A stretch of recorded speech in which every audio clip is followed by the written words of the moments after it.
AITA for telling someone to fuck off. At my fiance's work there is an attractive guy. My fiance and her friend were talking about him, and apparently the friend tried to convince my fiance to cheat. She refused and told me. I visited her at work recently and this friend began telling me that we should have an open relationship and I'm holding my fiance back. I mostly laughed it off at first and told her I wasn't comfortable with that kind of relationship. She kept pushing, so I told her, "Can you fuck off? I barely even know your name, lady. Your opinion does not matter to me." She got mad and called me an asshole. My fiance was mad I treated her friend that way because she was joking. Am I the asshole for getting mad? Edit. One common question is, why doesn't the friend get with him? She did. From what I have been told, she is a very promiscuous girl. Also, I know my fiance has issues with people pleasing and abandonment. She's in therapy. I'm going to bring up a lot of this to her tomorrow and tell her that I am not comfortable with her friend. Edit. I just wanna say that my fiance is not cheating on me. I trust her more than anyone. I will take some of this advice and deal with it from there. Maybe she was curious about open relationships, but that's a different discussion. NTA. Your fiance needs to dump this friend. NTA. Your fiancée is severely naive if she thinks that person is a friend. A friend doesn't try to get you to cheat and definitely doesn't try to ruin a relationship with their friend's fiancé. Yay, but she has a lot of insecurities when it comes to her friends. She had a huge friend group all of school and then all of them stopped texting her back but kept hanging out without her. So she takes any friend she can get, which leads to situations like this. NTA. I was just joking is asshole code for I wasn't joking, but I want to make you feel like you're not allowed to be upset by anything I say. NTA. There is a time and a place to tell someone to fuck off, and this is clearly a great example of where it's the right response. Where you need to fix things with your fiancé is to make it clear that you don't intend to pick her friends, but that you don't have to like them, either, and to make sure this lady gives you a wide berth moving forward. If your fiancé can't support you on this, there are other issues in your relationship that need some work. Also, I would discuss with the fiancé how people that take her to cheat are def not friends. AITA for telling small children who ask about my prosthetic leg that I'm a robot. I, 17F, have a prosthetic leg. I was in public today when a small girl, maybe 5, asked me what happened to my leg. I whispered I'm secretly a robot. Shh, don't tell anyone. Her eyes went real wide and she whispered back okay and scurried back to her mom. I always get a kick out of little kids' reactions. But then the lady standing behind me told me that I shouldn't lie to children like that and instead teach them acceptance and body positivity. I told her it's great to teach children that, but I just like to get a laugh when I can. I only do this sometimes when kids ask. It's really funny to see their reactions. AITA?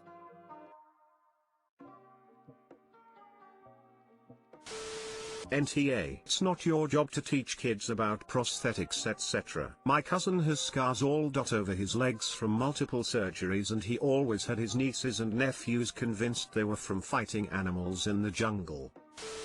NTA. It's not your responsibility to teach anybody's children anything. And I've seen enough posts here to know that if you told the child the truth you'd get in trouble for sharing personal and potentially gory medical information with someone who's only just old enough to use the bathroom without supervision.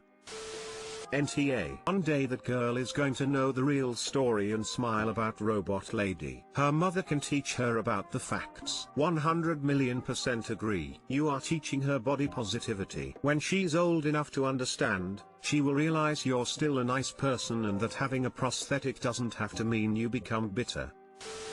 NTA. For context, when I was a teenager, one of my friends who was born without arms told a kid that his arms fell off because he didn't eat his vegetables. There's a shopkeeper in my hometown missing all the fingers on one hand, born without them, I think, and he tells all the kids that they were chopped off when he tried to steal sweets as a child. Unsurprisingly, there's a very low theft rate in his shop.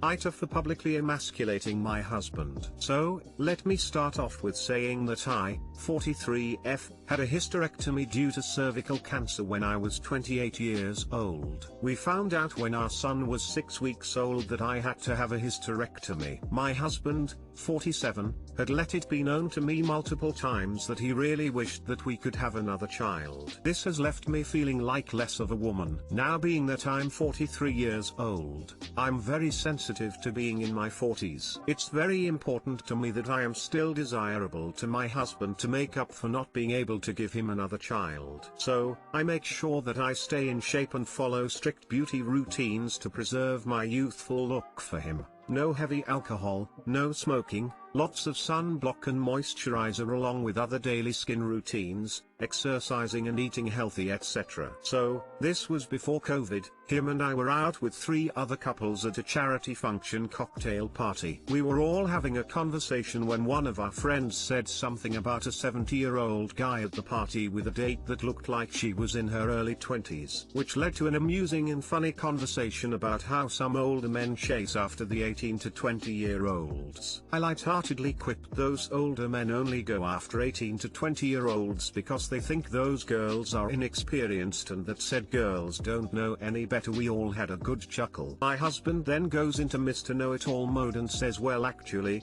biologically, it makes sense that older men go after the younger 18-year-olds because their bodies are more fertile and capable of having more children than a woman in her 30s or 40s. Our friends know about my history with cancer and how I can't have children. I felt insulted and embarrassed. It made me feel old, barren, past my prime and undesirable at that comment. It also reminded me of my inability to have children. And to me it sounded like my husband was relating to the old men that lust after fertile 18-year-olds. So, I remained poised and collected. Although I was shooting daggers with my eyes at him, I said, I suppose then that the reason why a lot of older women or cougars prefer younger 18 to 20-year-old men because those men are more virile and have more stamina than some guy in his 40s who needs Viagra in order to keep it up. Might I add that my husband needs Viagra and has a prescription for it? Well, the car ride home he said I emasculated him. I'm sure I did.